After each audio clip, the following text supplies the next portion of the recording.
Warmest greetings from Dublin to Nottingham, siblings in the worldwide UNESCO family of cities of literature.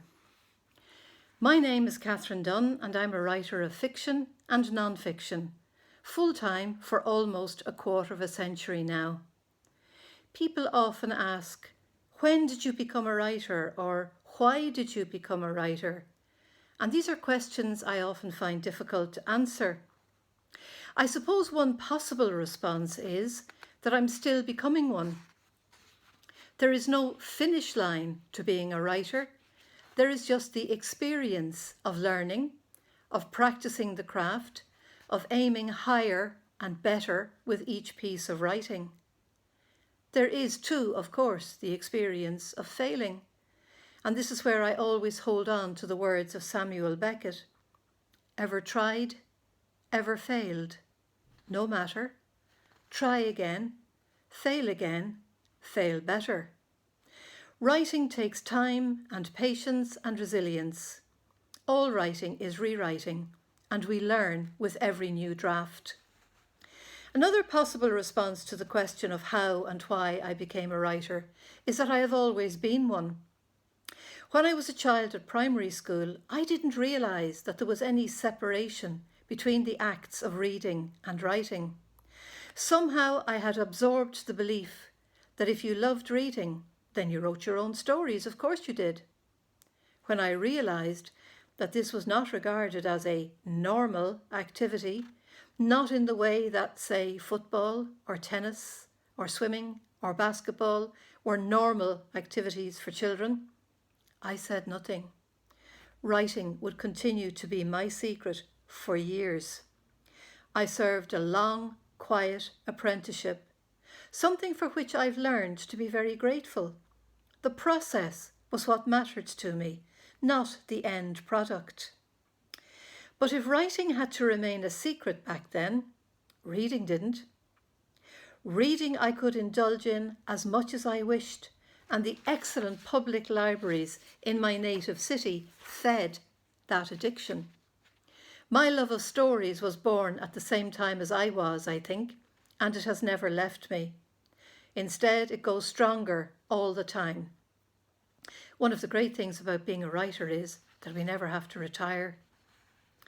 There are no rules to follow, rules that are guaranteed to turn you into a writer, but there are a few characteristics shared by every writer I've ever known, and I'm going to share some of them with you today. The first is the twin loves of reading and language. Without reading, how can you figure out what kind of writer you'd like to be? How else will you discover where your passion lies? How else will you find the voice within you that goes, yes, that's the story I want to tell? It's as though every writer has a still, quiet, internal space that's just waiting to respond, to light up and begin the process of putting words on the page. Reading helps to elicit that response, to enable us to recognise the seed of a story, or to shape the image that has begun to unlock the poem that's been bubbling under the surface for so long. Reading widely shows us all the magic that language can create, and magic is always part of writing. That sense that you can enter another world and within it create characters and situations and images that grow and blossom as you write. I'm a firm believer in the power of books and reading to bring people together, to expand our understanding of the lives of others as well as our own, and to help us develop empathy.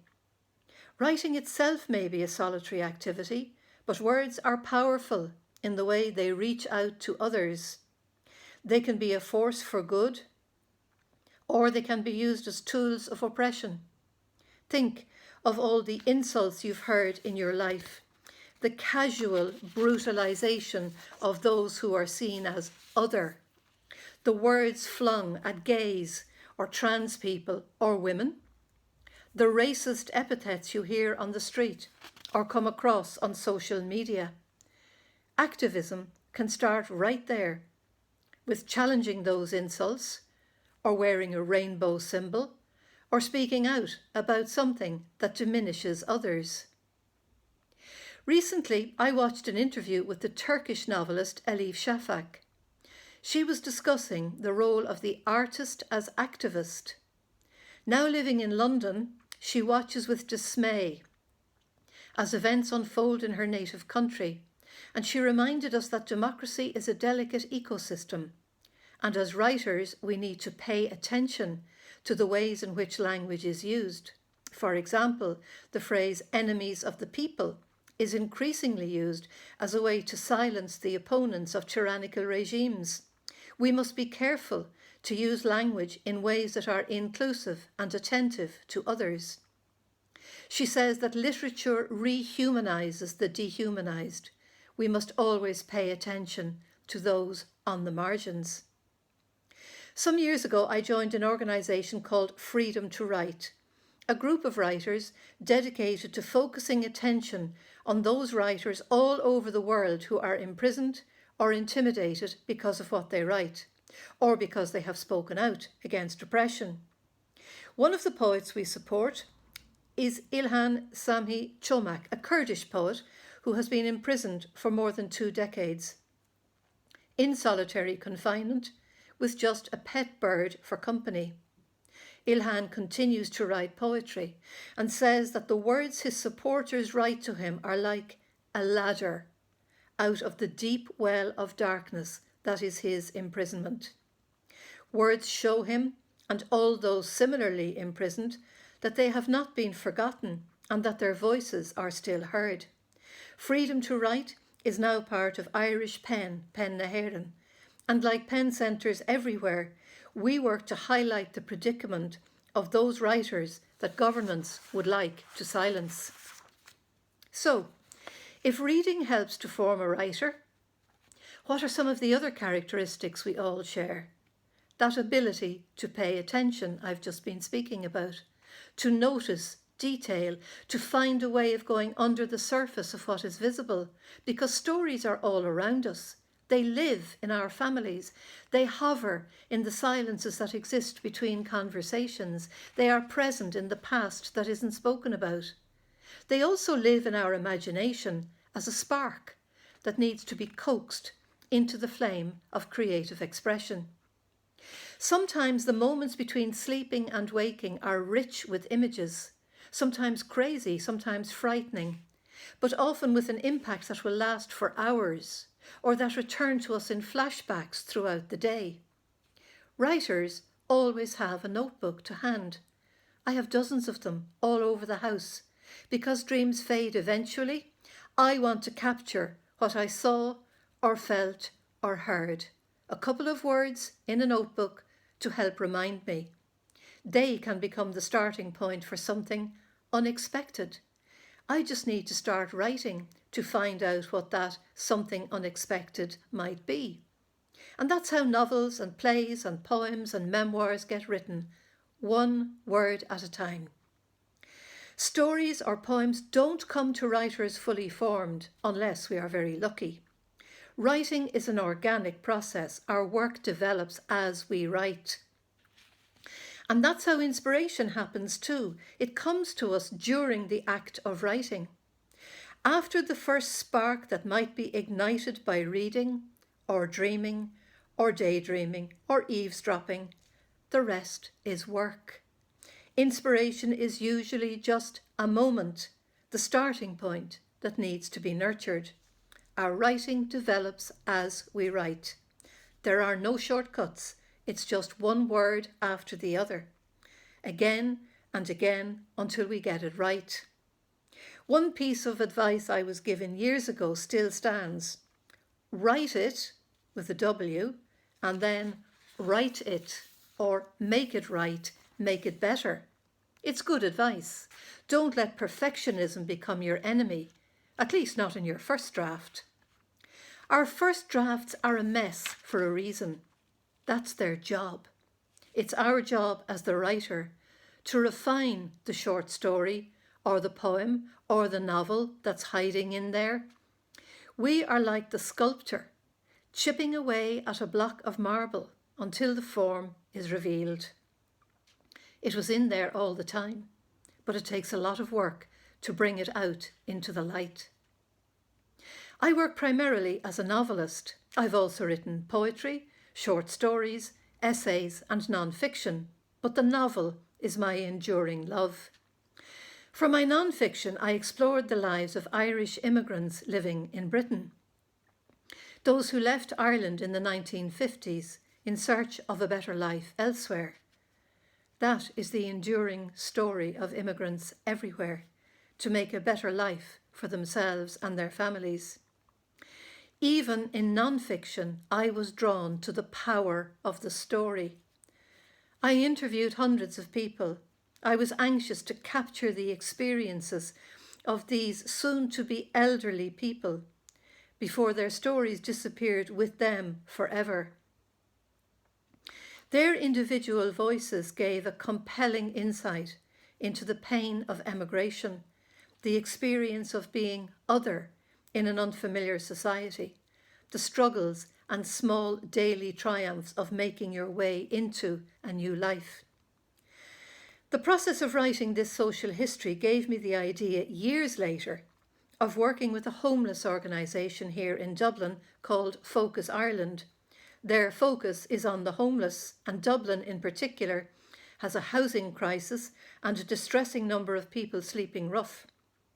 My offer to work with Focus resulted in a series of stories called The Hidden City, Stories of Homelessness, published online in 2018.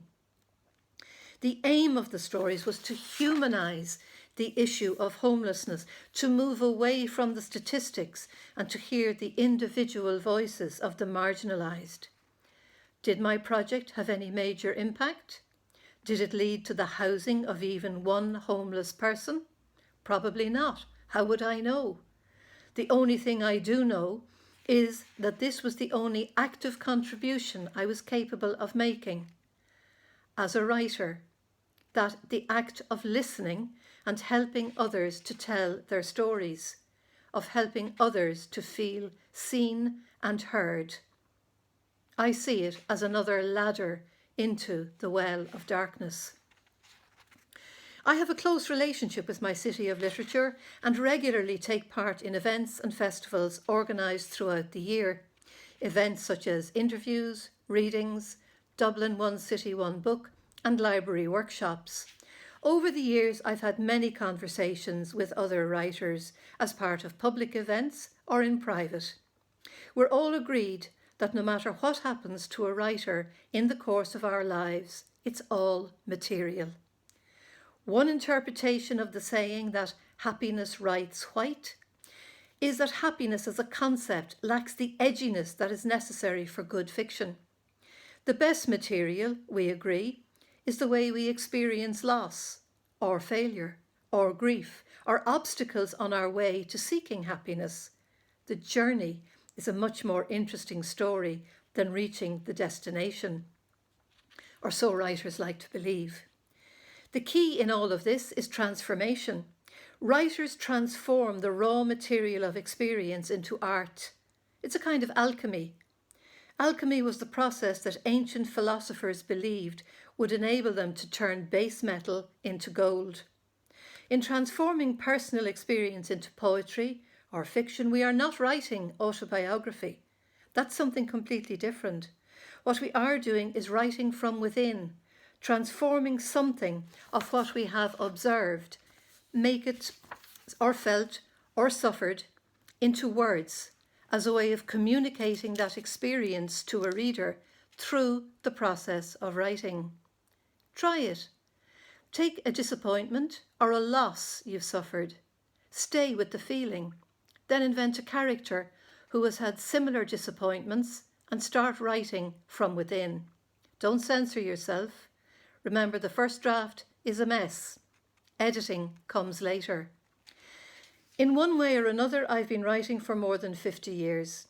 If I could give my younger self one piece of advice, it would be not to fear those early drafts. They are the necessary steps towards creating a story or a poem or a song out of nothing. Remember the block of marble. It takes a lot of work with the hammer and the chisel to get to that final shape, as perfect as you can make it. I'd also remind myself that when you have the instinct to write, follow it. That writing is like a muscle, it needs to be exercised frequently if it is to remain powerful. And finally, I'd remind myself that it's necessary to keep on writing, no matter what, to try again, to fail better, to believe that anything is possible, to believe in myself. All the best for your reading and writing summer. Take care.